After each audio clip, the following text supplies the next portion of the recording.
നമസ്കാരം. രാഹുൽ മാങ്കൂട്ടത്തിന്റെ പീഡനം മുകേഷ് നടത്തിയ പീഡനത്തെക്കാൾ തീവ്രത കൂടിയതാണെന്ന വിവാദ പ്രസ്താവനയുമായി അഖിലേന്ത്യാ ജനാധിപത്യ മഹിളാ അസോസിയേഷൻ പത്തനംതിട്ട ജില്ലാ സെക്രട്ടറി ലസീത നായർ രംഗത്ത്. മാധ്യമപ്രവർത്തകരുടെ ചോദ്യത്തിന് മറുപടിയായാണ് ലസീത നായർ ഇത്തരത്തിലൊരു പ്രസ്താവന നടത്തിയത്.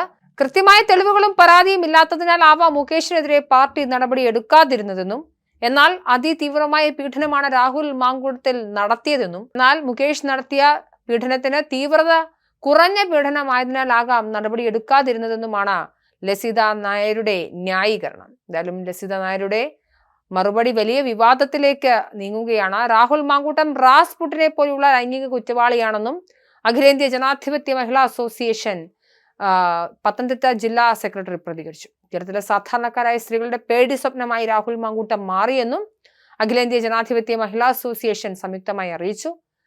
പത്തനംതിട്ട പ്രസ് ക്ലബ്ബിൽ വിളിച്ചു ചേർത്ത വാർത്താ സമ്മേളനത്തിൽ സംസാരിക്കുകയായിരുന്നു ലസീത നായർ. നിരവധി ലൈംഗിക പീഡന പരാതികൾ നിലനിൽക്കെ രാഹുൽ മാങ്കൂട്ടത്തിൽ നിയമസഭയിൽ ഇരിക്കാൻ കാണിച്ച ധൈര്യത്തെ ഓർത്ത് ജനാധിപത്യ കേരളം ലജ്ജിക്കണമെന്നും ലസീത പറഞ്ഞു.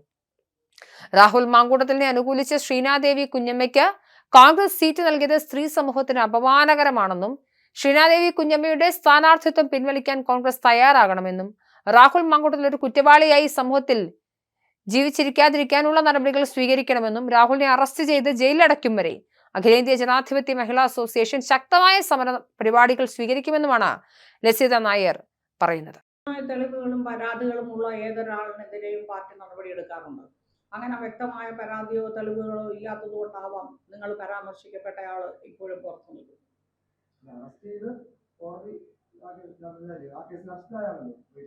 അദ്ദേഹത്തിനെതിരെ ശിക്ഷാ നടപടികളൊന്നും വന്നതായിട്ട് എനിക്കറിയില്ല. ഇത് അങ്ങനെയല്ലല്ലോ. ഇത് ലോകം മുഴുവൻ കാണുന്ന രീതിയിലുള്ള പ്രത്യക്ഷമായ തെളിവുകളുണ്ട്, മൊഴികളുണ്ട്.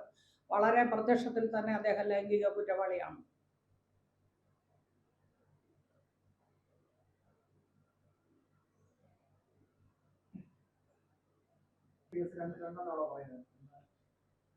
രണ്ട് സ്ഥിതിഗതികളിലുള്ളതാണ്, രണ്ട് പശ്ചാത്തലമാണ്.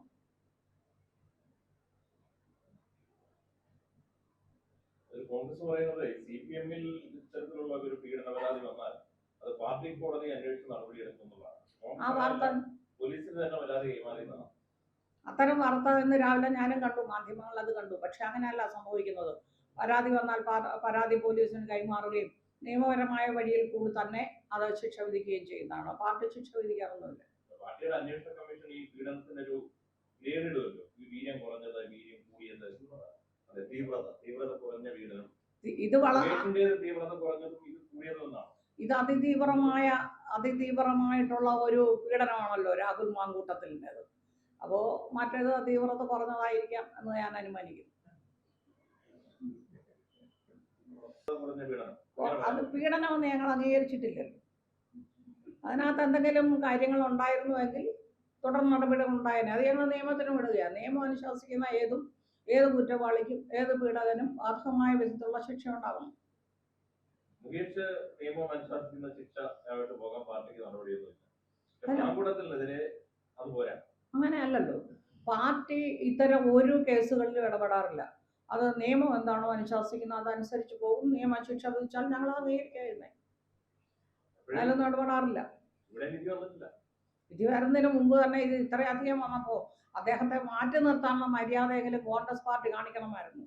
ഇതുപോലെ ഒരു സ്ത്രീ പീഡകനാണെന്ന് അറിയുന്ന ആളിനെ അങ്ങേയറ്റം പിന്തുണയ്ക്കുന്ന ഒരാളിനെ സ്ഥാനാർത്ഥിയാക്കുക എന്ന് പറഞ്ഞാൽ, അത് മാത്രമല്ല അദ്ദേഹത്തെ പൂർണ്ണമായിട്ട് സംരക്ഷിക്കുക എന്ന് പറഞ്ഞാൽ അത് സ്ത്രീ സമൂഹത്തിന് അംഗീകരിക്കാവുന്ന ഒരു കാര്യമല്ല.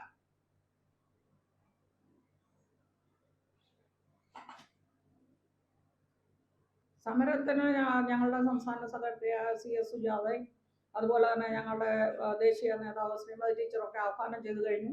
ഞങ്ങൾ പ്രകടനങ്ങളും യോഗങ്ങളും ഉടനെ ആരംഭിക്കുകയാണ്. അത് ഈ വിഷയമായിട്ട് യാതൊരു ബന്ധമില്ലാത്ത കാര്യമാണെങ്കിലും ശരിയല്ലാത്ത ഏത് കാര്യത്തിനെതിരെയും ഇടതുപക്ഷം ഉണ്ടാകും. കഴിഞ്ഞ 5 വർഷക്കാലമായിട്ട് അഴിമതി നടത്തിക്കൊണ്ടിരുന്ന ഒരു ഭരണകൂടത്തിൻ്റെ അവസാനം കണ്ടേ തീരൂ എന്നുള്ളത് അതൊരു ചരിത്ര നിയോഗമാണ്. ഇപ്രാവശ്യം BJP അവിടെ പരാജയപ്പെടുക തന്നെ ചെയ്യും. ആ സ്വർണ്ണക്കൊള്ള ഞാനിപ്പോൾ കുറച്ച് ദിവസമായിട്ട് സ്ഥാനാർത്ഥി എന്നതിൽ വീടുകളിൽ കയറുന്നുണ്ട്. പല സ്ഥലങ്ങളിൽ നിന്നും ഞങ്ങൾക്ക് അഭിനന്ദനമാണ് കിട്ടുന്നത്. കാരണം നിങ്ങളുടെ പിണറായി സഖാവ് തന്നെയാണ് ആഭ്യന്തരം കൈയാളുന്നത്, ആഭ്യന്തര വകുപ്പാണ് കേസുകൾ നോക്കുന്നത്.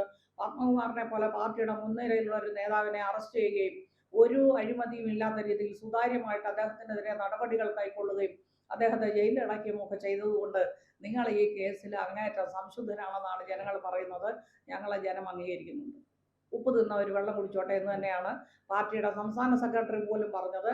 ഞങ്ങൾ ആ കാര്യത്തിലൊന്നും കൈയിടുകയില്ല. അയ്യപ്പൻ്റെ കാര്യത്തിലും മറ്റു വിഷയങ്ങളിലും ഒന്നും അഴിമതി നടന്നാൽ പാർട്ടി ഇടപെടില്ല.